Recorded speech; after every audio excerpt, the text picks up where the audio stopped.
नमस्कार विद्यार्थी मित्रांनो, मी विजय बंबर्डे परत एकदा तुम्हा सगळ्यांचं स्वागत करतो आपल्याच डिजिटल आणि युट्यूब प्लॅटफॉर्मवर Sakar education where the dreams comes true, जिथे स्वप्न साकार होतं. बघा, अरिथमेटिकचा जो आपली जी एक सिरीज या ठिकाणी जी चाललेली आहे, ऍव्हरेज झालं, ऍव्हरेजच्या नंतर आपलं रेशो प्रपोर्शन झालं, रेशो प्रपोर्शनच्या नंतर पार्टनरशिप, पार्टनरशिपच्या नंतर ऑब्व्हियसली आता मिक्सर एलिगेशन झालं आणि मिक्सर एलिगेशनच्या नंतर आपण प्रॉफिट लॉस अँड डिस्काउंट या चॅप्टरला ऑलरेडी या ठिकाणी स्टार्ट केलेली आहे. बघा, लाईव्ह सेशन्समध्ये आपण ऑलरेडी प्रॉफिट लॉस अँड डिस्काउंटचे जे बेसिक्स आहेत, त्या बेसिक्स काय असतील, कुठल्या फॉर्मॅटचे क्वेश्चन्स आपल्याला विचारले जातात, ज्या ओव्हरऑल एक बेसिक कन्सेप्ट ज्या आहेत आपल्या, त्या ऑलरेडी आपल्या या ठिकाणी बघून झालेल्या आहे लाईव्ह सेशन्समध्ये. आजचं जे सेशन आहे, आजचं सेशन तुम्ही बघत असाल की मी वरती हेडिंग तुम्हाला दिसत असेल, प्रॉफिट लॉस अँड डिस्काउंट, ब्रॅकेटमध्ये मी एलिगेशन लिहिलंय. जसं की तुम्हाला मी ऑलरेडी सांगितलं होतं की alligation is not only design for the mixer alligation chapter, it is actually design for average, it is actually design for ratio proportion, then we are having a partnership, then we are having mixture allocation, and now we have already started the profit loss and discount. Even पुढचे upcoming जे chapters आहेत, मग ते simple interest, compound interest असेल, time and work time distance असेल, permutation, combination आणि probability असेल, in some cases या प्रत्येक चॅप्टरमध्ये आपल्याला एलिगेशन हा जो पार्ट आहे किंवा एलिगेशन ही जी कन्सेप्ट आहे ती पूर्णतः यूज करता येते, हे मात्र आपल्याला ठिकाणी लक्षात ठेवायचं. तो आजचं जे सेशन आहे, जसं मी तुम्हाला सांगितलं की मी प्रत्येक वेळेस काहीतरी एक नवीन जादू घेऊन तुमच्यासमोर या ठिकाणी येणार आहे आपल्या युट्यूबच्या प्लॅटफॉर्मवर. तर आजचा जो महत्वाचा पाठ आहे तो प्रॉफिट लॉस अँड डिस्काउंट मध्ये आपल्याला एलिगेशन बेस असलेले जे क्वेश्चन्स आहेत, ते क्वेश्चन जर आपल्या समोर आले तर आपल्याला कुठल्याही प्रकारचे इक्वेशन फॉर्म न करता, कुठल्याही प्रकारची ट्रेडिशनल कन्सेप्ट यूज न करता, कुठल्याही प्रकारचा स्टँडर्ड वे यूज न करता, फक्त एलिगेशन या फॉर्म्युल्याने आपण प्रत्येक प्रश्न या ठिकाणी सॉल्व्ह करू शकतो. तर ते क्वेश्चन्स आपण या ठिकाणी वन बाय वन आता बघूयात. बघा, जसं की तुम्ही बघताय ऑलरेडी की profit loss and discount allegation based जे क्वेश्चन्स आहेत, ते एलिगेशन बेस्ड क्वेश्चन आपण या ठिकाणी बघणार आहोत. बघा, आजचा जो सेशन आहे, या सेशनमध्ये मी प्री आणि मेन्स लेवल दोघांचे काही क्वेश्चन्स प्री लेवलचे घेतलेले आहेत आणि काही क्वेश्चन मेन्स लेवलचे घेतलेले आहेत. म्हणजे तुम्हाला हे लक्षात येईल की it is not only use for pre level, but actually it is use for mains level 2. हे पण आपल्याला लक्षात येईल की बहुधा बऱ्याचदा विद्यार्थ्यांना असं वाटतं की सर फक्त प्री लेवलचेच क्वेश्चन एलिगेशनच्या फॉर्मॅटने सॉल्व्ह होतील का? So it is not like that. आपल्याला एलिगेशन बेस्ड जे क्वेश्चन्स आहेत, हे क्वेश्चन आपल्याला मेन्स लेवलमध्ये सुद्धा या ठिकाणी ही मेथड यूज करता येते. ती कशी, वन बाय वन आपण या ठिकाणी आता बघूयात. बघा, सर्वात पहिला जो प्रश्न आहे तो प्रश्न तुमच्या समोर आलाय. It is actually the first question is pre level question. A shopkeeper has a goods for goods of rupees 6,000. Obviously he sold half of the goods at a gain of 12%. At what profit percent should he sell the remaining half of the stock so that he gets the 18% profit on the whole? बघा, इथं मी तुम्हाला सर्वात पहिले महत्वाची गोष्ट जी आहे याच्या अगोदरही सांगितली होती की एलिगेशन वाला जो पार्ट आहे हा, किंवा एलिगेशनचा जो फॉर्म्युला आहे हा, आपण कुठल्या ठिकाणी यूज करतो, एक कन्सेप्ट पहिले सांगतो. एक सेपरेट ग्रुप आहे, एक सिंगल ग्रुप आहे, तो त्याच्याबद्दल आपल्याला काहीतरी इथे इन्फॉर्मेशन दिली आहे, तर एक्स ग्रुप आपण त्याला म्हणूयात. त्याच्यानंतर एक दुसरा ग्रुप आहे, तो आहे वाय ग्रुप. याच्याबद्दल काहीतरी स्टेटमेंट आपल्याला दिलंय, म्हणजे याचा सेपरेट रिझल्ट आपल्या समोर आहे, याचा सेपरेट रिझल्ट आपल्या समोर आहे, आणि ह्या दोघांचा मिळून जो आहे, दोघांचा मिळून आपल्याला रिझल्ट जो आहे तो किती होतो, तो आपल्याला या ठिकाणी जनरेट केलेला आहे. या अशा फॉर्मॅटचे म्हणजे एक्स वाय दोघांचं मिळून जे काही रिझल्ट जनरेट झालेला आहे, ऍव्हरेज फॉर्मॅटमध्ये म्हणू शकतो आपण किंवा मिक्स फॉर्मॅटमध्ये, या फॉर्मॅटचे जे क्वेश्चन्स असतात, ह्या फॉर्मॅटचे क्वेश्चन्स आपल्याला बेसिकली सॉल्व्ह करता येतात एलिगेशन. आता हा फॉर्मॅट किंवा ही कन्सेप्ट मी तुम्हाला ऑलरेडी सांगितलेली आहे, याच्यावर मी परत रिपीट करणार नाही. आता एलिगेशन आपण डायरेक्टली या ठिकाणी स्टार्ट करूयात वन बाय वन, की एलिगेशनचे प्रश्न कसे सॉल्व्ह करता येतात. बघा, a shopkeeper has a goods of rupees 6,000. त्याच्याजवळ काही गुड्स आहे 6,000चे. Obviously he sold half of the goods at a gain of 12%. At what profit percent should he sell the remaining half of the stock so that he gets 18% profit on the whole. Pre लेवलचा question आहे. बघा, इथं 6,000चा stock दिलाय आपल्याला. हे पहिला जो stock आहे तो 3,000चा आहे, तर याला मी म्हणेल फर्स्ट स्टॉक, आणि याच्यानंतर इथं असणार आहे सेकंड स्टॉक. बघा, पहिला जो स्टॉक आहे तो 12% प्रॉफिटने या ठिकाणी त्यांनी विकलेला आहे, 12% प्रॉफिटने विकलाय. चला, मी इथे घेतले 12% प्रॉफिट, इथं 12% घेतले. आणि आता ओव्हरऑल जो स्टॉक आहे तो 18% प्रॉफिटने विकला जाणार आहे, 18% प्रॉफिटने विकला जाणार आहे. तर इथं जो येणारा जो सेकंड जो लॉट आहे, तो लॉट मला किती टक्क्याने विकावा लागेल, असा प्रश्न मला या ठिकाणी दिलेला आहे. आता बघा, इथं जी दिलेली अमाऊंट आहे, 6,000चे प्रोडक्ट आहे, ते हाफ हाफ यूज केलेले आहेत. म्हणजे इथलचं प्रोडक्ट आहे 3,000 आणि इथलचे प्रोडक्ट आहे 3,000. म्हणजे सिम्पली असं म्हणायला हरकत नाही की यांचा रेशो आपल्याला काय मिळतो, 1:1 मिळतो, 1:1. मग आता 12 आणि 18 यांच्यातला डिफरन्स जर बघितला तर तो 6 येतो. हा एक म्हणजे जर 6 असेल तर नक्कीच हा 1 म्हणजे पण काय असणार 6च असणार आहे, हे लक्षात घ्यायचंय. आपण ॲलिगेशनच्या फॉर्म्युल्यामध्ये बघितलं होतं, की या सेंटरपेक्षा एक आकडा जर लहान असेल, तर दुसरा त्याच्यापेक्षा कसा असतो? मोठा असतो 100%. तर 18 पेक्षा इथलचा आकडा मोठा असला पाहिजे. कितीने? 6ने. 18 आणि 6 किती होतात? 24 होतात. म्हणजे जो सेकंड लॉट आहे, तो सेकंड लॉट मला 24% प्रॉफिटने या ठिकाणी विकावा लागेल. हे झालं माझं प्रश्नाचं उत्तर. ऑप्शन नंबर बी. कुठल्याही प्रकारचा म्हणजे कुठल्याही प्रकारचं इक्वेशन न या ठिकाणी फॉर्म करता फक्त आणि फक्त ॲलिगेशन फॉर्मॅटने आपण खूप आरामात या प्रश्नाचं उत्तर या ठिकाणी मिळवलं. हे प्रश्न सॉल्व्ह करायला हार्डली 10 सेकंड लागतात. 10 सेकंदात हे प्रश्न तुमचे सॉल्व्ह होऊन जाणार ॲलिगेशन बेस्ड क्वेश्चन. चला ओके. नेक्स्ट क्वेश्चन बघूयात आपण. Reshma purchased a mobile phone and refrigerator for rupees 24,000 and 20,000 respectively. She sold the refrigerator at a loss of 13% and mobile phone at a profit of 9%. Then what is the overall loss or profit? आता पहिली गोष्ट म्हणजे काय होणार? Profit होणार की loss होणार? तो आपल्याला काढायचा आहे आणि जर तो होत असेल प्रॉफिट, तर तो कितीचा प्रॉफिट होणार आहे आणि जर लॉस होत असेल, तर तो कितीचा होतोय? हे आपल्याला या ठिकाणी फाइंड आउट करायचं आहे. बघा, आता इथं मोबाईल फोन मी इथं पुट करतो की इट इज मोबाईल फोन आणि देन ऑब्विसली रेफ्रिजरेटर. हे 2 युनिट आपल्याला या ठिकाणी दिलेले आहेत. आता इथे सांगताना शी सोल्ड रेफ्रिजरेटरला 13% लॉसने विकले. रेफ्रिजरेटरला 13% लॉसने विकलंय म्हणजे नक्की त्याला आपण -13 लिहू शकतो किंवा 87 लिहू शकतो. 100तून 13 गेले 87. आणि mobile phone at a profit of 9% म्हणजे याला आपल्याला म्हणायचं 109. Overall and mobile phone sold at 9%. What is overall loss और पर्सेंट हे आपल्याला काढायचंय. तर आपल्याला पहिले काय करायचंय, इथे याचा सेंटर काढून घ्यावा लागेल आपल्याला. तिथून आपल्याला कळणार आहे की प्रॉफिट झालाय की लॉस झालाय. मग आता आपण काय करायचं मला सांगा, मोबाईल फोनची जी किंमत आहे, मोबाईल फोनची किंमत आहे Reshma purchase mobile phone for 24,000. चला इथं 24,000 मी जर घेतले, तर इथं किती येणार आहे? 20,000 येणार आहे. सिम्पली लाईक दिस. ओके. चला आता अशा प्रकारे इथं जर बघितलं आपण तर 3 0 जर कॅन्सल केले, तर 4 सक 24 आणि 4 पंचे 20 असा रेशो आपल्याला यांचा या ठिकाणी मिळालेला आहे. आता 109 आणि 87 यांच्यातला जर डिफरन्स जर आपण बघितला, तर किती होतात? 13 इथं उरतं 13. 13 आणि 9 किती झाले? 13 आणि 9 होता 22. हा डिफरन्स आपण युजली काढतो. याच्या अगोदरच्या लेक्चरमध्ये काढला 109 मधून 87 गेले 22 उरतात. हे 22 युनिट आपल्याला 6 आणि 5, 11 या पार्टमध्ये डिवाइड करायचे. म्हणजे 1 युनिटचा आकडा किंवा एका युनिटची व्हॅल्यू आपल्याला काय मिळते? 2 मिळते. मग 2 मिळते. आता इथे लक्षात घ्या, इथे येणाऱ्या आकड्यापेक्षा हा मोठा असणार आहे, तर इथे येणाऱ्या आकड्यापेक्षा हा लहान असणार आहे. म्हणजे सरळ सरळ लक्षात जर घेतलं आपण, तर 6 दुनी 12 याच्यात जर 12 ऍड केले म्हणजे या एका युनिटची व्हॅल्यू जर 2 असेल, तर 6 युनिटची व्हॅल्यू किती होणार? 12 होणार. तर 87 मध्ये जर 12 ऍड केले, तर नक्कीच आपल्याला या ठिकाणी काय मिळतं? 87 मध्ये जर 12 ऍड केले, सो इट इज 99 मिळतं आपल्याला. म्हणजे इथं 109 आहे, इथं 87 आहे, इथं 99 मिळाले. म्हणजे ऑब्व्हियसली मला काय झालाय? 1%चा लॉस झालाय. 1% loss. 1% of loss is what? माझी अमाऊंट किती टोटल? माझी अमाऊंट आहे 24,000. ही कोणाची? 24,000 आहे मोबाईल फोन आणि 20,000 आहे रेफ्रिजरेटर. या दोघांची ऍडिशन जर मी केली, तर माझ्याजवळ अमाऊंट आहे 44,000. तर ह्या 44,000च्या 1% मला लॉस झालाय. सो 1% जर काढला आपण, तर नक्कीच तो 440 मिळतो. Loss of 440. So option number ए आपलं उत्तर या ठिकाणी असलं पाहिजे. खूप आरामात या प्रश्नाचं उत्तर आपल्याला या ठिकाणी मिळालं. बघा, ॲलिगेशनचा फॉर्मॅट आहे, रेकॉर्डेड लेक्चर आहे, त्याच्यामुळे तुम्ही खूप आरामात या ठिकाणी बघू शकता. तुम्ही 13चा लॉस झालाय, तुम्ही -13 पण म्हणू शकता किंवा त्याला डायरेक्ट 87 लिहू शकता. 9चा प्रॉफिट झाल्यावर तुम्ही त्याला +9 म्हणू शकता किंवा डायरेक्टली 109 म्हणू शकता. यांच्यातला डिफरन्स काढल्याच्या नंतर आपल्याला 6:5 मध्ये मिळाला पाहिजे.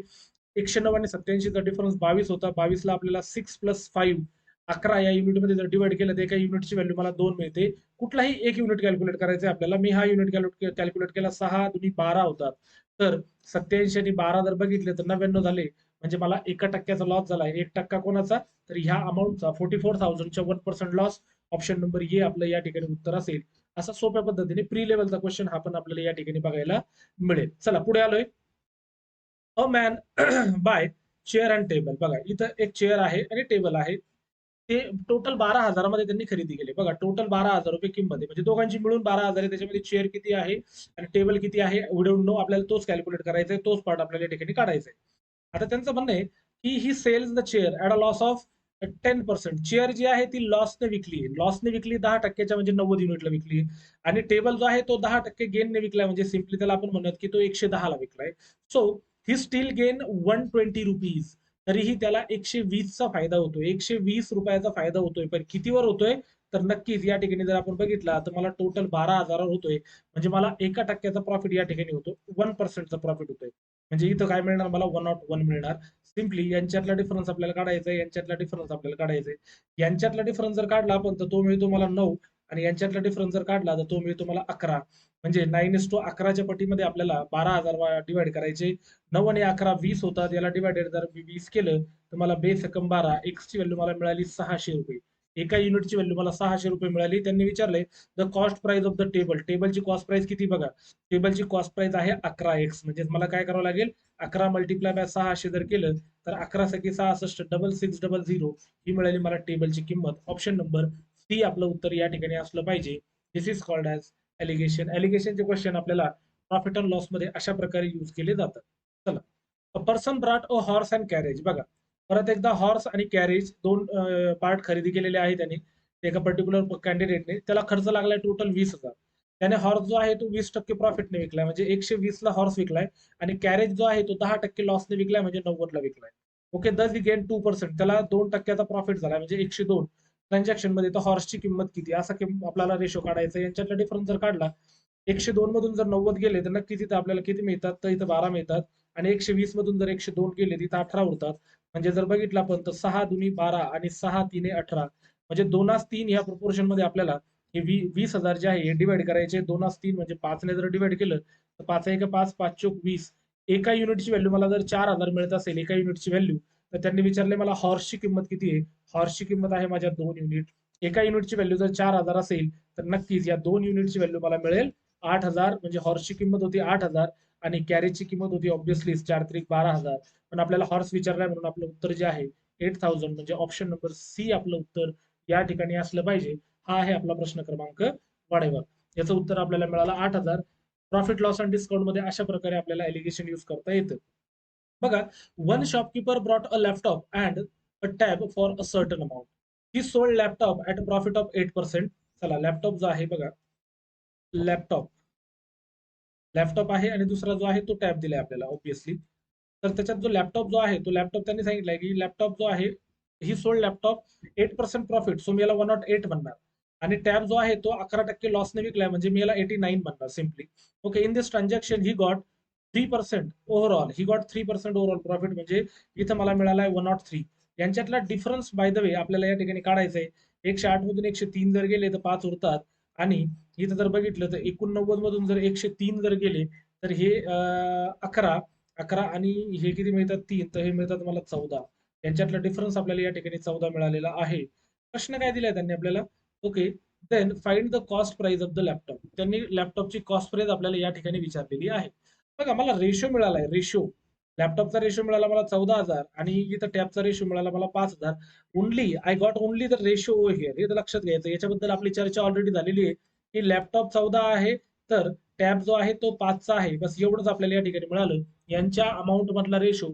वरती क्वेश्चन मध्ये दूर पर्यंत कुठेही अमाऊंट आपल्याला दिलेली नाहीये. तो सिम्पली या प्रश्नाचं उत्तर जे आपलं तर ऑप्शन नंबर डी या ठिकाणी असलं पाहिजे. Can not be determined. कारण रेशोवरून फक्त रेशो काढता येतो, रेशोवरून फक्त पर्सेंटेज काढता येतात, रेशोजवरून फक्त कंपॅरिझन करता येतं, हे आपण बघितलंय. पण जर एक्झॅक्टली जर अमाऊंट आपल्याला जर या ठिकाणी विचारली असेल तर याचं नक्कीच उत्तर कॅन नॉट बी डिटरमाइन आपलं असलं पाहिजे. Can not be determine. चला, ओके फाईन. हे तुम्हाला सगळ्यांना माहित आहे ऑलरेडी. मी खूप डीपली या कन्सेप्ट ऑलरेडी क्लिअर केलेले आहेत की उत्तर कॅनॉट बी डिटरमाइन येण्याचे चान्सेस जे आहे ते कधी असतात. आता सर इथं कॅनॉट बी डिटरमाइन आलं, मग जर कॅनॉट बी डिटरमाइन नसतं म्हणजे इथं उत्तर कधी काढता येईल आपल्याला. तर पुढचा प्रश्न बघा, तोच प्रश्न मी या ठिकाणी रिपीट केलेला आहे. फक्त इथे एक ऍडिशनल स्टेटमेंट आपण इथे ऍड केलंय की one shopkeeper again brought the laptop. चला, लॅपटॉप घेतलाय. चलो, लॅपटॉप आणि टॅब हे 2 युनिट या ठिकाणी खरेदी केलेले आहेत. लॅपटॉप जो आहे नेहमीप्रमाणे मागच्या प्रश्नात जसा होता 8% प्रॉफिटने विकलाय, म्हणजे याची किंमत मला 108 मिळाली. आणि हा जो टॅब आहे तो लॉसने विकलाय, म्हणजे तो 11च्या लॉसने विकलाय, म्हणजे 89 युनिटला विकलाय. In this transaction he got 3%. चला, 3% मिळाले म्हणजे 103. यांच्यातला डिफरन्स आपण परत एकदा काढला जसं मागच्या ठिकाणी काढला होता. इथं रिझल्ट मिळतो मला 14 आणि इथं जो रिझल्ट आहे हा रिझल्ट आपल्याला या ठिकाणी मिळालेला आहे. 108 मधून 103 गेले तर इथं 5 उरतात. अशा प्रकारे हा रेशो मला मिळाला लॅपटॉप आणि काय म्हणता येईल आपल्याला तर टॅबचा. पुढे एक ऍडिशनल स्टेटमेंट ते काय दिले, ओव्हरऑल प्रॉफिट अँड इथून स्टेटमेंट ऍड झाले बघा. Difference of their cost prices. त्यांच्या जो कॉस्ट प्राइस आहे कोणाची, लॅपटॉपची आणि टॅबची जी कॉस्ट प्राइस आहे त्याच्यातनं डिफरन्स आपल्याला किती दिलेला आहे, 36,000 दिलेलं आहे. तर त्यांनी विचारलंय मग लॅपटॉपची प्राइस किती असेल. बघा, यांच्या रेशो आपल्याला ऑलरेडी दिलेला आहे. काय दिलंय की 14x हा आहे लॅपटॉप आणि टॅब आहे किती आहे दिलेला टॅब 5x. मी मायनस का बरं घेतलंय? कारण आपल्याला त्यांच्या किमतीतला डिफरन्स दिलाय. सिम्पली लक्षात येते की 9x ची व्हॅल्यू जर 36,000 असेल तर x ची व्हॅल्यू मला या ठिकाणी मिळाली 4,000. बघा, x ची व्हॅल्यू जर 4,000 मिळत असेल, त्यांनी विचारलाय लॅपटॉप आहे आपला 14x चा, म्हणजे 14 इंटू 4,000 जर आपण केलं तर 14 चोक 56,000, म्हणजे लॅपटॉपची किंमत या ठिकाणी मला काय मिळाली 56,000. ऑप्शन नंबर सी आपलं उत्तर या ठिकाणी असलं पाहिजे. It is very easy to find out the answer. Cannot be determine केव्हा आलं आणि कॅनॉट बी डिटरमाइन केव्हा येत नाही, या गोष्टी थोड्याशा ज्या आहेत थोड्या लक्षात ठेवत चला. ज्या प्रश्नामध्ये जसं इथं आपण बघितलं होतं की ह्या ऑप्शनमध्ये मला कॅनॉट बी डिटरमाइन दिसतं युजली.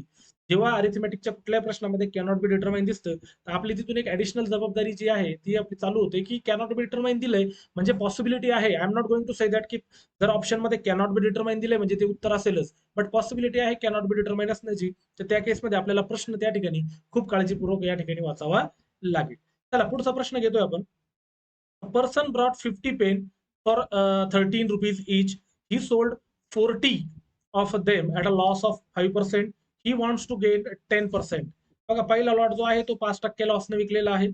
तर ओव्हरऑल 10% जर पाहिजे असेल तर जो सेकंड जो पार्ट राहिला त्याच्यामध्ये तो किती टक्क्याने विकावा लागेल जेणेकरून त्याला ओव्हरऑल 10% प्रॉफिट होईल, असा पार्ट या ठिकाणी दिला. बघा, इथं दिला आता फर्स्ट ग्रुप ऑब्विसली आणि इथं दिलाय सेकंड ग्रुप. आता फर्स्ट ग्रुप जो आहे तो 5% लॉसने विकलाय, मतलब त्याला आपण 95 म्हणूया सरळ सरळ. इथलचा लॉट आपल्याला कसा विकावा लागेल ते विचारलंय आपल्याला. ओव्हरऑल त्याला 10% प्रॉफिट झाला म्हणजे 110. याच्यातला डिफरन्स आपल्याला काढायचा, याच्यातला डिफरन्स आपल्याला काढायचंय. आणि ऑलरेडी त्यांनी सांगितलंय की इथं जे आहे तर 40 पेन विकले गेलेले आहेत आणि इथं जे आहे तर 10 पेन विकले गेलेले आहेत. त्यांनी क्लिअर दिलं गेलं ना, ही सोल्ड 40 ऑफ देम, म्हणजे त्या 50 पैकी 40 पेन पहिल्या लॉटमध्ये विकले, उरलेले 10 पेन सेकंड लॉटमध्ये विकले गेलेले आहेत. मग इथं जर यांच्यातला जर डिफरन्स जर आपण बघितला 95 आणि 110 मधला डिफरन्स जर बघितला तर किती होतात? 10 होतात. तर इथं 10 म्हणजे जर 15 असेल तर 40 बरोबर किती? बघा, यांच्यातलं रिलेशन जर आपण बघितलं तर 10 गुणिले 4 म्हणजे 40 होतात. तसं 15 ला जर मी गुणिले 4 जर केलं तर मला इथं कोण मिळतो? 15 चोक 60 मिळतो. 60 म्हणजे हा 110 पेक्षा 95 जर लहान आहे 5ने, म्हणजे इकडचा नंबर कसा असला पाहिजे? मोठा. कितीने? 60ने. म्हणजे इथं मला उत्तर मिळतं 170. तर माझं उत्तर काय आहे की सेकंड लॉट मला ओव्हरऑल 70% प्रॉफिटने विकावा लागेल, तेव्हा मला ओव्हरऑल 10% प्रॉफिट या ठिकाणी होणार आहे. असा आहे आपला हा प्रश्न. खूप सोप्या पद्धतीने आणि एलिगेशन मेथडने या ठिकाणी मी तुमच्या समोर मांडलाय. आता बघा, इथं पण जर बघितलं आपण तर ऑप्शन मध्ये कॅनॉट बी डिटरमाइन दिलं होतं, बरोबर. इथं पण कॅनॉट बी डिटरमाइन आहे, पण उत्तर कॅनॉट बी डिटरमाइन नाही आलं. म्हणजे it is not always like that की जर कॅनॉट बी डिटरमाइन दिलंय म्हणजे उत्तर असतंच, असं होणार नाही. इथं आपल्याला ऑलरेडी किंमत दिलेली होती ₹13. त्याच्यामुळे काहीही अडचण आपल्याला या ठिकाणी आलेली नाहीये. आणि आपल्याला विचारताना पण इन टर्म्स ऑफ पर्सेंटेज विचारलं होतं ना. इन टर्म्स ऑफ पर्सेंटेज जेव्हा विचारलं जातं तेव्हा अमाऊंट असली नसली फरक पडत नाही. चला पुढच्या प्रश्नाकडे जाऊयात. बघा, रेकॉर्डेड लेक्चर आहे. रेकॉर्डेड लेक्चर असल्या कारणाने तुम्ही खूप आरामात या ठिकाणी ही प्रॉब्लेम सॉल्व्ह करू शकतात, एवढं मात्र नक्की. चला. The cost price of an article A is 100 more than the cost price of the article B. Yes. Article a was sold. बघा, इथं दोन आर्टिकल दिलेले आहेत आपल्याला, ए आर्टिकल आणि बी आर्टिकल. चला मांडणी मी करून घेतो. ए आर्टिकल जे आहे ते 40% प्रॉफिटने विकले, म्हणजे इथं मी म्हणणार त्याला 140. ओके. त्याच्यानंतर profit sold and article B was sold at 60% loss, म्हणजे 40% लॉसने विकले. म्हणजे ते कितीला विकले? 60ला विकले. सिम्पली 40% लॉसने विकले. If the overall profit earn after selling both the article is 5%, म्हणजे यांच्यातला डिफरन्स जो आहे तो जर मला 5% मिळाला असेल, म्हणजे 5% ओव्हरऑल प्रॉफिट जर झालेला असेल 105, then what is the cost price of article B? Article B ची क्रॉस कॉस्ट प्राइस जी आहे ती किती असेल, असं आपल्याला या ठिकाणी विचारलं गेलेलं आहे. चला ओके. आता इथं जी आहे दिलेली व्हॅल्यू आपल्याला, आर्टिकल ए ची व्हॅल्यू जर बी ची व्हॅल्यू जर एक्स आहे तर याची व्हॅल्यू दिली मला एक्स प्लस 100 दिलेली आहे. हा माझा रेशो आहे. बघा, हा माझा रेशो आहे. आपल्याला दोघांचे प्राइजेस दिलेले नाहीये. तर अल्टिमेटली त्यांनी विचारले आपल्याला की बी ची कॉस्ट प्राइस जी आहे ती किती आहे. बी ची कॉस्ट प्राइस लक्षात घ्या. आता बी ची कॉस्ट प्राइस किती आहे असं जर आपल्याला विचारलं असेल, यांच्यातला डिफरन्स जर काढला मी तर 140 मधून जर 5 गेले तर 35 उरतात. बघा, 35 उरतात नक्कीच.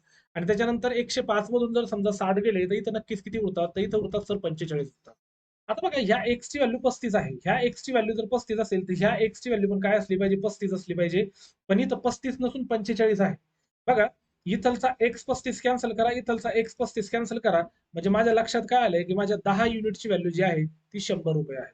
कारण या 45 मधून 35 एक्स बरोबर गेले तर वरचे 10 युनिटची व्हॅल्यू काय असणार आहे? हा एक्स 100 असणार आहे. बस इथंच प्रश्न आपला सॉल्व्ह झाला की 10 युनिटची व्हॅल्यू जर 100 असेल तर त्यांनी मला बी ची विचारलेली आहे बी. बी ची व्हॅल्यू विचारली आपल्याला, तर बी ची व्हॅल्यू किती होती? 35. बी ची व्हॅल्यू 35 आहे ना. 10 म्हणजे जर 100 असेल तर 35 म्हणजे किती? तर 35 म्हणजे 350. ऑप्शन नंबर डी आपलं उत्तर आहे. रेकॉर्डेड लेक्चर आहे. तुम्हाला जर काही अडचण असेल, थोडंसं आता पॅटर्न जो आहे तो थोडासा चेंज झालाय. हे प्रश्न बेसिकली आपल्याला मेन्स मध्ये विचारले जाऊ शकतात. ओके. मी परत एकदा या ठिकाणी जर समजा रिपीट करायचं असेल तर करू शकतो, पण रेकॉर्डेड लेक्चर आहे त्याच्यामुळे तुम्ही बघू शकता. 40% प्रॉफिटने विकला 140, 40% लॉसने विकलाय 60, ओव्हरऑल 5% प्रॉफिट झाला 105. यांच्यातला डिफरन्स जर काढला, यांच्यातला डिफरन्स आला 45, याच्यातला डिफरन्स आला 35. त्यांनी अगोदरच क्लिअर केलंय की आर्टिकल ए जो आहे याची प्राइस 100 ने जास्त आहे कोणापेक्षा? तर बी पेक्षा. म्हणून मी काय केलं, बी ला एक्स मानलं आणि हा एक्स प्लस 100 आहे. आता आपल्याला या डिफरन्स मधून ऑलरेडी लक्षात आलं होतं की एक्स ची व्हॅल्यू जर 35 आहे तर इकडच्या ह्या एक्स ची व्हॅल्यू पण 35 असणार आहे. तर या 45 मधला 35 आपण इलिमिनेट केला कोणाबरोबर? या एक्स बरोबर. मग उरलेल्या वरच्या 10 युनिटची व्हॅल्यू जी आहे ती किती राहते? बघा, हा 100 इथं दिलेला आहे ती. म्हणजे 10 युनिटची व्हॅल्यू जर 100 असेल तर बी ची व्हॅल्यू आहे माझ्या 35. 35 बरोबर किती? तर 35 इक्वल टू होतात 350. असा प्रश्न आपल्याला या ठिकाणी मिळालेला आहे आणि खूप आरामात या प्रश्नाचं उत्तर आपल्याला या ठिकाणी मिळालं. चला पुढचा प्रश्न बघूयात. तर पुढचा क्वेश्चन काय म्हणतो बघा, की a shopkeeper brought 30 kg of wheat at the rate of ₹45 per KG. आता इथं दोन ग्रुपमध्ये त्यांनी गहू जे आहे ते खरेदी केलेले आहेत. आता बघा इथं आपण घेऊयात फर्स्ट ग्रुप. फर्स्ट ग्रुप जो आहे त्याचा जो रेट होता तो होता ₹45 प्रति किलो. मी इथं लिहिणार 45. चला ओके. त्याच्यानंतर जो सेकंड ग्रुप आहे, सेकंड ग्रुप नाही सॉरी, ओके, थोडासा वेगळ्या अँगलचा प्रश्न आहे हा. बघा आता इथं काय करायचंय आपल्याला, जो ग्रुप जो आहे टोटल जी क्वांटिटी आहे ती दिलेली आहे आपल्याला 30 केजी. या 30 केजीला त्यांनी दोन ग्रुपमध्ये डिवाइड केलंय. आता पहिला जो ग्रुप आहे बघा, इथं आहे फर्स्ट ग्रुप आणि इथं दिलेलं आहे आपल्याला सेकंड ग्रुप. त्यांनी काय सांगितले की फर्स्ट ग्रुपमध्ये 40% आहे. आता 30 केजीचे 40% जर केले तर नक्कीच मला लक्षात येतं की 12 केजीचा पहिल्या ग्रुपमध्ये सेल झालाय. तर दुसऱ्या ग्रुपमध्ये नक्कीच 18 केजीचा या ठिकाणी काय होणार? सेल होणार. इथपर्यंत मी पोहोचलोय. बघा 30 केजी होता, याचा रेट दिला होता मला ₹45 पर केजी. त्याच्यापैकी पहिले 12 जे केजी आहे, 12 केजी तो ऑलरेडी विकला गेलेला आहे. किती रुपये? तर तो विकला गेलेला आहे ₹50 प्रति केजी ने. बघा पहिल्या ग्रुपची किंमत मिळाली मला 50. आता त्यांनी पुढे विचारले आपल्याला की what price per KG should he sell the remaining quantity. म्हणजे ह्या जो सेकंड ग्रुप आहे, हा सेकंड ग्रुप मी खूप स्लोली सांगतोय. सेकंड ग्रुप जो आहे तो किती रुपये प्रति केजीने विकावा लागेल की जेणेकरून ओव्हरऑल ओव्हरऑल त्याला किती टक्के प्रॉफिट झाला पाहिजे? 25% प्रॉफिट झाला पाहिजे. 25% प्रॉफिट कोणाच्या? तर ह्या 45च्या. बघा इथं जर मी बघितलं 45च्या 25% प्रॉफिट मतलब किती होता? 5/4 होता. म्हणजे इथं मिळतात आपल्याला 225/4. तर इथं जर आपण अप्रॉक्स व्हॅल्यू जर काढली, कारण त्यांनी अप्रॉक्सिमेटली विचारले बघा, पॉईंट नाही घ्यायचा, अप्रॉक्सिमेटली 4 × 4 = 20 आणि 4 × 24 अप्रॉक्सिमेटली 56 व्हॅल्यू या ठिकाणी मला मिळते. आता बघा यांचा जर रेशो मी काढला ऑलरेडी तर 6 दुनी 12 आणि इथं बघा 6 3 18 मिळतात. यांच्यातला डिफरन्स जर काढला 50 आणि 56 मधला डिफरन्स 6 येतो. तर 3 म्हणजे 6 असेल. 3 दुनी 6 जसे होतात तसे बेदुनी होणार 4. म्हणजे यांच्यातला डिफरन्स किती दिला आपल्याला? 4. 56 पेक्षा 50 जर लहान असेल तर 56 पेक्षा इकडचा आकडा मोठा असला पाहिजे. कितीने? 4ने. तर उत्तर मिळालं मला ₹60 प्रति KG. Bus that's it. Option number D माझं उत्तर असेल. बघा प्रश्न कसाही असू द्या, प्रश्न जो आहे इथं आपल्याला जर ट्रेडिशनल वेने हा प्रश्न सॉल्व्ह करायचं म्हणलं तर 2-3 गुणाकार या ठिकाणी करावे लागतात. इव्हन मी लाईव्ह सेशनमध्ये पण तुम्हाला हा प्रश्न जो आहे तो ट्रेडिशनल वेने सॉल्व्ह करून दाखवला होता. तिथं आपल्याला जो आहे खूप जास्त वेळ त्या ठिकाणी आपल्याला लागणार होता. एवढं मात्र नक्की तिथं हार्डली 10 सेकंदामध्ये हा प्रश्न जो आहे तो सॉल्व्ह झालाय. तर जो व्हिडिओ आहे, व्हिडिओ हा आपला रेकॉर्डेड आहे. त्याच्यामुळे जास्त घाबरून जाण्याचं कारण नाहीये. तुम्ही रिवाइंड करून बघू शकता. टोटल क्वांटिटी 30 केजी होती. 30 केजीला पहिला ग्रुपमध्ये 40% आहे म्हणून हे झाले 12 केजी. तर दुसऱ्या ग्रुपमध्ये उरलेले 18 केजी आले. पहिला ग्रुप 50च्या रेटने विकलाय. तर दुसरा ग्रुप कितीच्या रेटने विकला पाहिजे की जेणेकरून आपल्याला ओव्हरऑल 25% प्रॉफिट झाला पाहिजे. कोणाच्या 25%? तर या ₹45 प्रति केजी. पहिली किंमत 45 आहे. 45ला 25%ने वाढवायचं म्हणजे 125% करायचे. 45 गुणिले 5/4. 5/4 हे तुम्हाला सगळ्यांना माहिती आहे की 5/4 इज द 125% फ्रॅक्शन आहे. ते मिळालं approximately 56 point something. But it doesn't matter, कारण आपल्याला अप्रॉक्सिमेटली विचारलं होतं म्हणून मी तो 56 इथं ठेवला. बघितलं 50 आणि 56 मधलं अंतर किती येतं? 6. 3 म्हणजे 6, 2 म्हणजे किती? 4. 56 आणि 4 किती होतात? 60. मतलब जो रिमेनिंग वाला जो पार्ट आहे तो आपल्याला ₹56 प्रति किलोने या ठिकाणी विकावा लागेल. चला पुढचा क्वेश्चन काय म्हणतो बघा आपल्याला परत एकदा. Of the two varieties of the rice available, okay, the variety A brought 32 per kg and variety B at 80 per kg. चला ए व्हरायटी आणि बी व्हरायटी असं पोर्शन आपल्याला या ठिकाणी दिलेलं आहे. आता ए व्हरायटीची जी व्हॅल्यू आहे ती आहे 32 रुपयाची आणि बी ची जी आहे व्हॅल्यू ती दिली आपल्याला 80 रुपयाची. If the two varieties are mixed together in the respective ratio of 8:5 बघा इथं 8:5 या फॉर्मॅटमध्ये आपल्याला यांना काय करायचंय ऍड करायचंय मिक्सरमध्ये. तर तो मिक्सर जो आहे ना तो मिक्सर आपल्याला 72 रुपये प्रति केजीने विकायचा आहे. 72 रुपये प्रति केजी. तर किती टक्के प्रॉफिट झाला ते आपल्याला या ठिकाणी काढायचंय. आता बघा एक लक्षात घ्या ही 72 वाली जी प्राइस आहे ही विथ प्रॉफिट आहे. विथ प्रॉफिट मतलब किती टक्के प्रॉफिट झाला ते जे कॅल्क्युलेट करायचं सांगितलं आपल्याला विथ प्रॉफिट आहे. आपल्याला पहिले इनिशियली जेव्हा आपण ॲलिगेशन सॉल्व्ह करतो तेव्हा आपल्याला विदाऊट प्रॉफिट जी किंमत आहे विदाऊट प्रॉफिट वाली किंमत आपल्याला या ठिकाणी फाइंड आउट करावी लागेल. बघा आता इथं आपल्याला इथलचा आकडा करायचा आहे तो नक्कीच आपल्याला मिळेल विदाऊट प्रॉफिट वाला. तरी 32 यांच्यातला जर डिफरन्स आपल्याला काढायचा आहे तर बघा 32 आणि 80 यांच्यातला डिफरन्स जर काढला तर नक्कीच मला किती मिळतात 48 मिळतात. 48 डिवायडेड बाय करायचं 8 आणि 5 13 म्हणजे इथं जर आपण बघितलं तर 13 त्रिक 39 39 39 जर म्हणलं समजा 39 तर 9 13 7 91 म्हणजे एका युनिटची व्हॅल्यू जवळपास 3.7 मिळते एका युनिटची व्हॅल्यू. तर आपण काय करूयात 5 युनिटची व्हॅल्यू किती होती ते बघून घेऊयात. जर मी इथं बघितलं 7 5 35 होतात. 7 5 35 म्हणल्याच्या नंतर 3 उरले 5 त्रिक 15 15 आणि 3 किती होता 18 होतात. 18 18 18 म्हणजे जवळपास 18 18.5 होतात. इथं पण वर्ड अप्रॉक्सिमेटली युज केलाय म्हणजे 32 पेक्षा इथलचा आकडा कितीने मोठा असला पाहिजे 18ने मोठा असला पाहिजे म्हणजे तो येणार आहे 50. बघा इथलचा 32 आणि यांच्यातला जो सेंटर आपल्याला मिळाला तो अप्रॉक्सिमेटली किती मिळालाय 50 मिळालाय 50. आता 50 मिळालाय पण विकलं कितीला 72 ला विकलंय म्हणजे लक्षात घ्या माझी जी कॉस्ट प्राइस आहे कॉस्ट प्राइस मिक्सरची मला 50 मिळाली आणि सेलिंग प्राइस जी आहे सेलिंग प्राइस मला 72 मिळाली. म्हणजे इथं लक्षात काय येतं आपल्याला की इथं मला 22चा प्रॉफिट झालाय 50 वर. 22चा प्रॉफिट झालाय 50 वर म्हणजे किती टक्के प्रॉफिट झालाय मला अप्रॉक्सिमेटली 44% प्रॉफिट झालाय. So in that case your answer must be option number A 43%. बघा अप्रॉक्सिमेटली विचारलं होतं त्याच्यामुळे आपल्याला it must be very close to 44. सगळ्यात 44 जो क्लोज ऑप्शन आहे तर तो आहे 43. याला म्हटलं जातं एलिगेशन. बघा माय डिअर स्टुडंट्स बिलकुल कुठेही कन्फ्युज होण्याची गरज नाहीये. खूप सोप्या पद्धतीने मी या ठिकाणी ते तुमच्या समोर एक्सप्लेन केलंय. 32चा रेट होता त्याच्यानंतर 80चा रेट होता. हा रेट काढायचा होता आपल्याला. रेशो ऑलरेडी दिलाय खाली आपल्याला 8:5. हा जो रेशो दिलाय तो ऑलरेडी या ठिकाणी आपण घेतलेला आहे. त्याच्यानंतर या दोघांमधला डिफरन्स होता 48. तो 8 आणि 5 13 मध्ये डिवाइड करायचा. तर एका युनिटची व्हॅल्यू मला जवळपास 3.7 मिळाली. 3.7 मिळाली तर आपण 5 युनिटची व्हॅल्यू काढून घेतली. 3.7 गुणिले 5 सो इट इज 18.5. अप्रॉक्सिमेटली विचारलंय म्हणून फक्त मी 18 घेतले. 32 पेक्षा इकडून 18ने मोठा म्हणजे 50. तर बघा इथं जर 50 आला म्हणजे कुठल्याही प्रकारच्या प्रॉफिटले जर मी समजा ती मिक्सर विकलं नसतं तर माझी किंमत किती असती 50 रुपये प्रति केजी असतं. पण इथं त्यांनी काय विकलंय 72 रुपयाला विकलंय म्हणजे 22च्या प्रॉफिटने 22 रुपयाचा प्रॉफिट झालाय कितीवर 50 वर. 22/50 म्हणजे अप्रॉक्सिमेटली इट इज 44% प्रॉफिट झालाय. बघा रेकॉर्डेड लेक्चर आहे त्याच्यामुळे don't worry about it. Recorded lecture असल्यामुळे तुम्ही मागे जाऊन तो रिवाइंड करून बघू शकता. कुठलीही अडचण या ठिकाणी येणार नाही. चलो Suresh brought 25 kg of the wheat at ₹30 per KG. चला आता जी पहिली क्वांटिटी आहे त्याला आपण म्हणूयात फर्स्ट क्वांटिटी जी आहे तिचा रेट मला या ठिकाणी ऑलरेडी दिलेला आहे 30 रुपये प्रति kg. Okay and 15 kg of the wheat at ₹40 per kg. Second quantity जी आहे सेकंड क्वांटिटीचा रेट पण मला या ठिकाणी मिळाला आहे किती आहे 40 रुपये per kg. He mix the two varieties together and sold for 45.50 45.50% per kg. Then find out the profit he got. त्याला किती प्रॉफिट झालाय हे आपल्याला या ठिकाणी फाइंड आउट करायचं आहे. मग ते आपण काय करायचं माहिती का ऑलरेडी इथे किती दिलेले 25 केजी. चला इथं मिळाले आपल्याला 25 केजी पहिली क्वांटिटी आहे आणि 15 केजी दुसरी क्वांटिटी म्हणजे 5 5 25 आणि इथं जर बघितलं तर 5 त्रिक 15 म्हणजे जवळपास ह्या रेशो मध्ये आपल्याला यांना आणायचं आहे. आता ह्या रेशो मध्ये जर आपल्याला आणायचं असेल तर आपल्याला 45.5 रुपयाची किंमत आहे. 45.5 रुपये प्रति केजी म्हणजे याच्यामध्ये प्रॉफिट ऍड आहे. आणि आपण बघितले आपल्याला इथलची जी व्हॅल्यू मिळते ती आपल्याला कशी काढायची आहे ती विदाऊट प्रॉफिट कॅल्क्युलेट करायची आहे आपल्याला विदाऊट प्रॉफिट.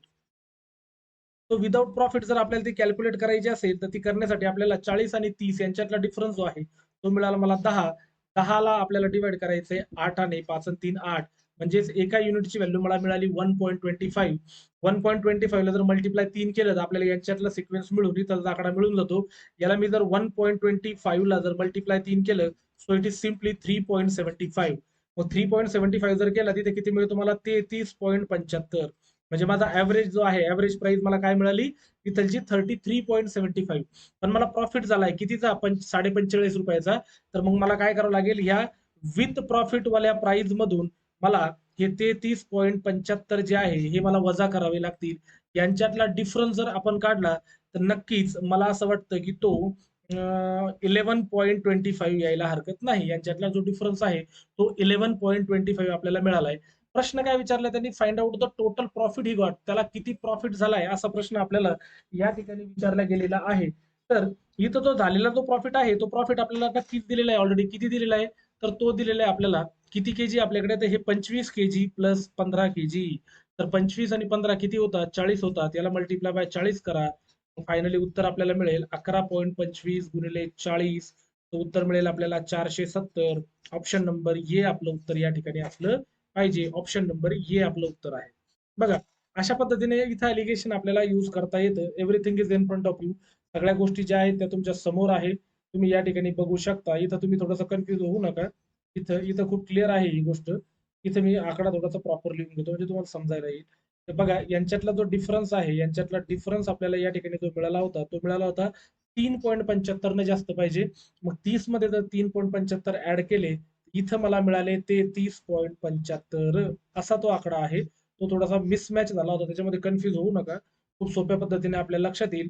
तर 45.5 मधून जर ते 30.75 गेले तर प्रति युनिट मला 11 रुपये 25 पैशाचा प्रॉफिट झालाय. माझ्याकडे टोटल किती युनिट आहे, तर माझ्याकडे टोटल 40 केजी आहे. म्हणून 11.25 ला मी मल्टिप्लाय बाय जर 40 केलं तर मला उत्तर या ठिकाणी मिळालंय 470 रुपयाचा प्रॉफिट मला या ठिकाणी झालेला आहे. चला पुढचा प्रश्न आपण बघतोय. पुढचा प्रश्न, शरदने 36 केजी शुगर खरेदी केली. तिचा रेट होता, बघा, फर्स्ट वाला जो पार्ट होता तो 36 केजी होता आणि त्याचा जो प्राइस आहे तो दिलाय 45 रुपयाचा. बघा, 45 रुपये प्रति केजी पहिला लॉट दिलाय. नंतर 24 केजी शुगर त्यांनी अजून ऍड केली. सेकंड लॉट, सेकंड पार्ट जो आहे, सेकंड पार्टचा 40 रुपये प्रति केजीचा त्याचा रेट आहे. बघा, 40 रुपये प्रति केजीचा. या दोन व्हरायटीज मिक्स केल्या आणि 20% प्रॉफिटने विकल्या. जर 20% प्रॉफिटने विकल्या तर तो जो झालेला मिक्सचर जो आहे तो किती रुपये प्रति केजी आपल्याला विकावा लागेल की जेणेकरून आपल्याला 20% प्रॉफिट झाला पाहिजे. मग आता मी काय करणार या ठिकाणी, बघा, इथं 45 ला विकलं, इथं 40 ला विकलं. आता यांचा जो रेशो आहे तो ऑलरेडी दिलाय मला, किती दिलाय, 36 केजी. आणि त्याच्यानंतर इथे किती दिलाय, 24 केजी. म्हणजे 12×3 = 36 आणि 12×2 = 24 अशी व्हॅल्यू मला या ठिकाणी वाटायची आहे. 45 आणि 40 यांच्यातला डिफरन्स मला 5 मिळतो. 5 डिवायडेड बाय जर 3 आणि 2 5 केलं तर एका युनिटची व्हॅल्यू मला 1 मिळते. म्हणजे ह्या बाजूने जर काढायचं झालं तर 45 मधून जर 2 गेले तर 43 उरतात आणि 40 मधून जर 3 ऍड केले तर 43. म्हणजे मला माझी ऍव्हरेज व्हॅल्यू जी आहे ती मिळालेली आहे 43. म्हणजे कुठल्याही प्रकारच्या प्रॉफिटने जर मी समजा हे मिक्सचर विकलं असतं विदाऊट एनी प्रॉफिट तर मला ते 43 रुपये प्रति केजीने विकावं लागलं असतं. पण मला प्रॉफिट पाहिजे 20%चा.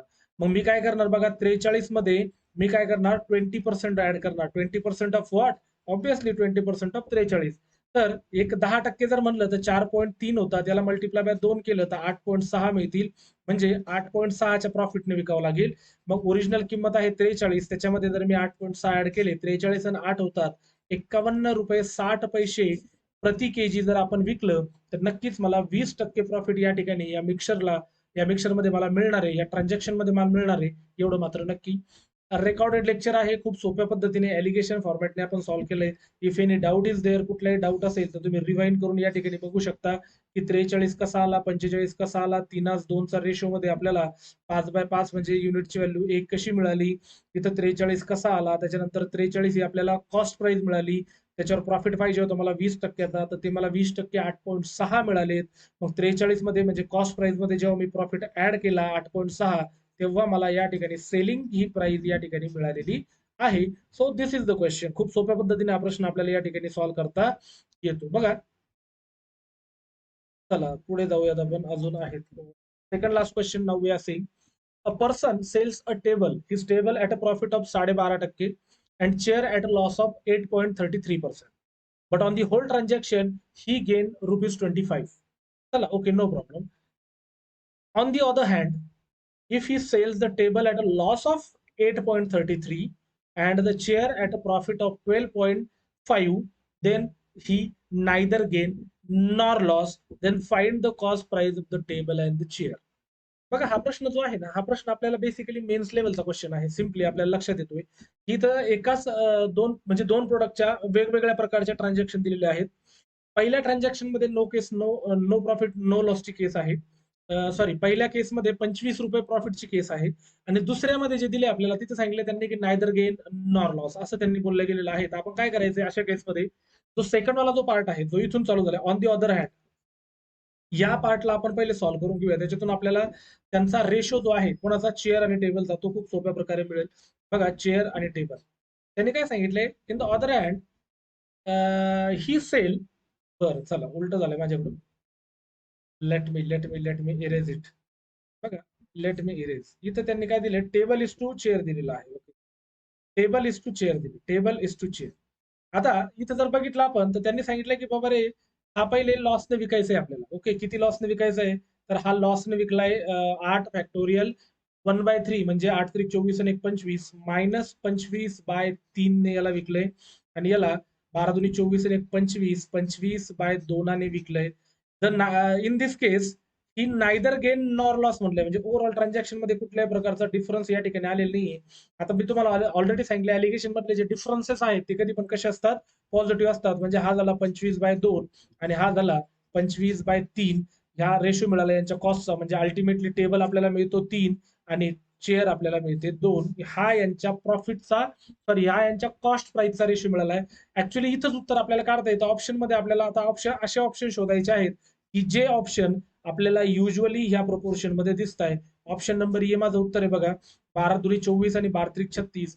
म्हणजे it's a logical way to find out the answer. Otherwise आपल्याला 3-2 पर्यंत जे मिळालं आपल्याला, it is the standard part आणि आपल्याला ॲलिगेशनच्या फॉर्मॅटमध्ये इथपर्यंत आपण पोहोचलेलो आहे. ॲलिगेशनच्या फॉर्मॅटमध्ये एवढं मात्र मला इथपर्यंत तर कळालंय की ॲलिगेशनच्या फॉर्मॅटमध्ये काय होतं की मला टेबल आणि खुर्ची ज्या आहे यांचा जो कॉस्ट प्राइसचा जो रेशो आहे, तो रेशो मला या ठिकाणी ऑलरेडी मिळालेला आहे. आता व या हिशोबाने मला 3-2च्या रेशोमध्ये जर बघायचं झालं तर मला ऑलरेडी या ठिकाणी उत्तर मिळालंय 360:240. परंतु जर समजा आपल्याला हे उत्तर सॅटिस्फॅक्टरी नसेल तर आपण याला इक्वेशन मध्ये सुद्धा पुट करू शकतो. इक्वेशन मध्ये कसं पुट करू शकतो बघा, की टेबल, आता हे पहिल्या केसमध्ये पुट करूया आपण. पहिल्या ह्याच्यामध्ये टेबलची किंमत किती दिली, मला 3x दिलेली आहे. आता 3x ने दिली, पण तो जो टेबल आहे तो आपल्याला कसा विकलेला आहे, तो 25/2 ने विकला. याला मल्टिप्लाय बाय 1/100 आपल्याला करायचा आहे.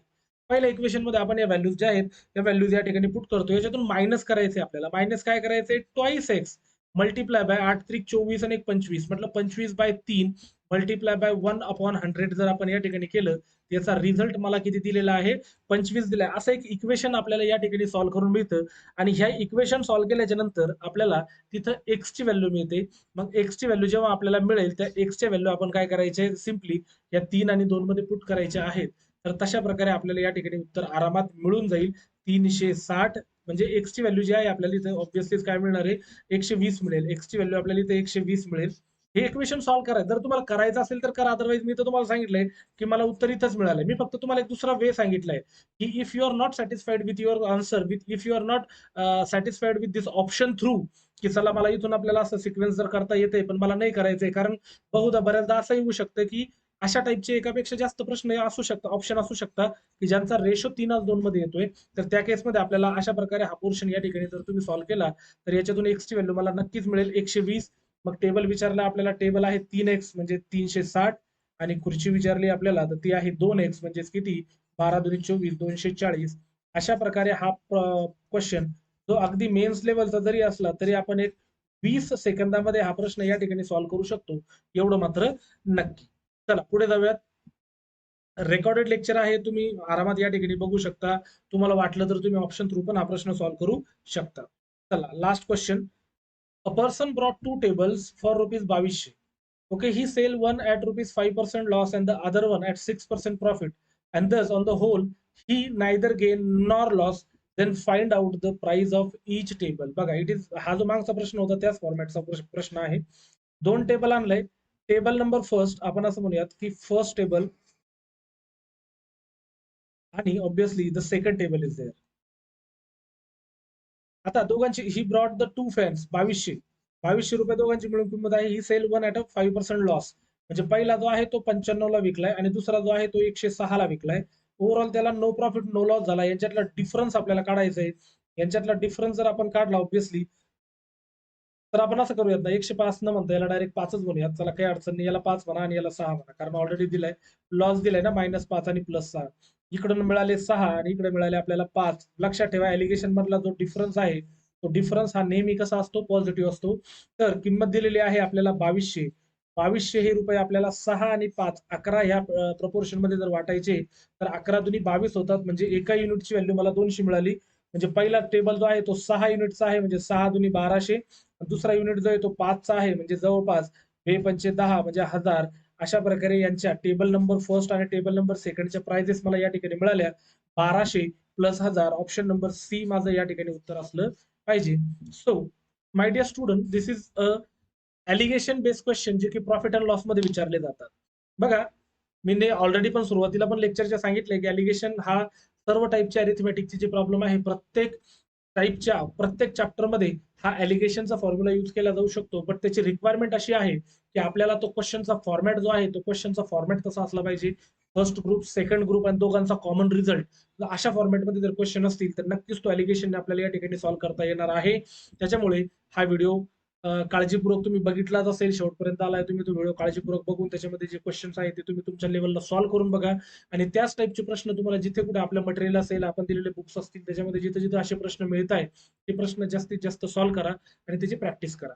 चला तरी तर थांबतोय मी. आपल्या आजची जी कन्सेप्ट होती, आपली आजची जी नवीन एक जादू होती, ती घेऊन मी जे तुमच्या समोर या ठिकाणी आलो होतो, तो पार्ट आपला आजचा संपलाय. पुढच्या लेक्चरमध्ये, पुढच्या व्हिडिओमध्ये परत एकदा मी काहीतरी नवीन एक जादू घेऊन तुमच्या समोर परत येणार. तुमच्याच डिजिटल आणि युट्यूब प्लॅटफॉर्मवर Sakar education, where the dreams comes true, जिथे स्वप्न साकार होतात. धन्यवाद. थँक्यू.